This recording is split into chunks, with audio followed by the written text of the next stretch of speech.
In this video, we'll walk through the step-by-step configuration of Source NAT, Destination DNAT for port forwarding, Hairpin NAT. We already set up a simulated internet environment using a real internet connection and an external computer that will attempt to access internal services, such as a web server or FTP server, within our network. Let's start with Source NAT. Our public IP address, 192.168.142.141, is configured on the router's Ether10 interface. To enable multiple devices to share this IP and access the internet simultaneously, we need to set up NAT. Here's how to do it. Go to IP, Firewall, NAT. Add a new rule. Set chain to SRC NAT. Set out interface to Ether10. In the Action tab, set action to Masquerade. Source NAT with Masquerade is now configured on our router. Now let's proceed with configuring Destination NAT. According to our network diagram, the server's IP address is 192.168.1.252. We'll configure our router so that computers on the internet can access our web server. Under NAT, create a new rule. Set chain to DST-NAT. Destination address is the public IP of our server.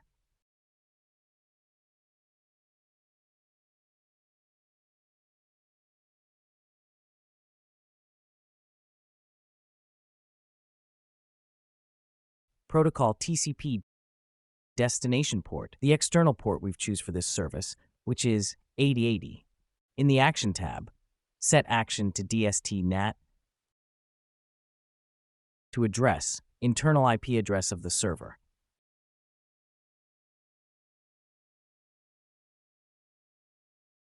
To ports, server's internal port for this service, which is 80. To confirm, let's test access to the web server from outside the network.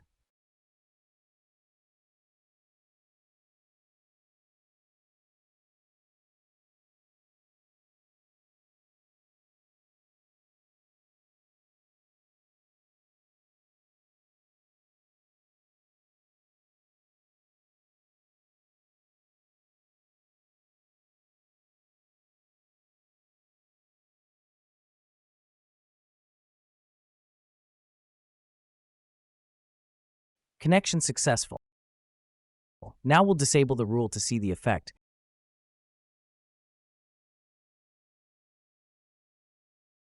And the website is no longer accessible. We have successfully configured Destination NAT, enabling a remote client to connect to a local server on our network using our public IP address and specified port number. Let's try another example for FTP connection. Add a new NAT rule. Set chain to DST-NAT. Set destination address to the public IP of our router.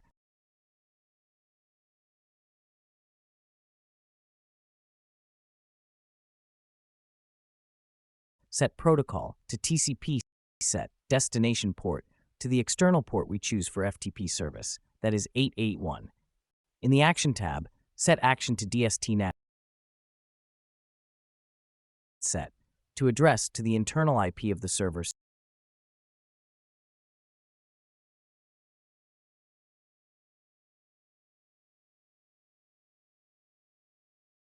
Set to ports to the internal port for FTP service, which is 21.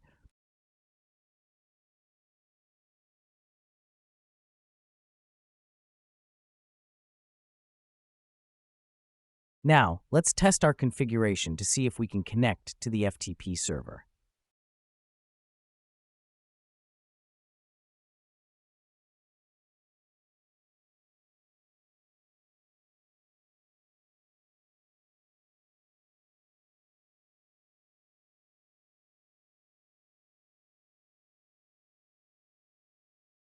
We've also successfully set up remote access to a second server on our local network.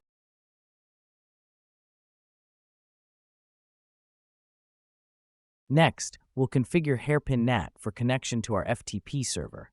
Hairpin NAT, also called NAT Loopback, is useful because it allows internal network devices to access services on the same network using the public IP address.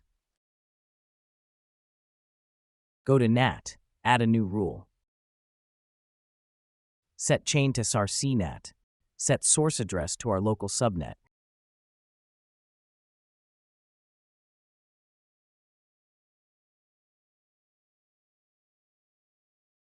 Set destination address to our local server address.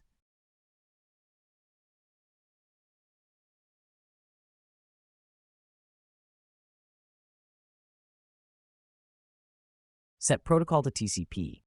Set out interface to where the subnet is configured, in our case, BridgeLAN. Go to Action pane, set action to Masquerade.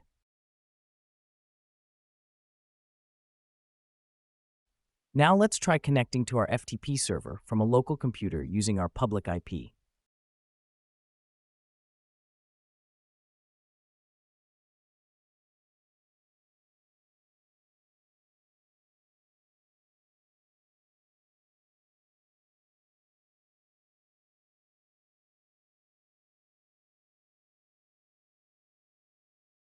We have successfully configured Hairpin NAT, enabling local users to connect to the internal FTP server using the public IP address. Using Hairpin NAT makes network configurations more manageable, enhances security, and improves access flexibility. Thank you for watching. If you found this video helpful, please leave a comment, give it a thumbs up, and don't forget to subscribe for more tutorials like this. Your support means a lot and helps us keep creating valuable content. See you in the next video.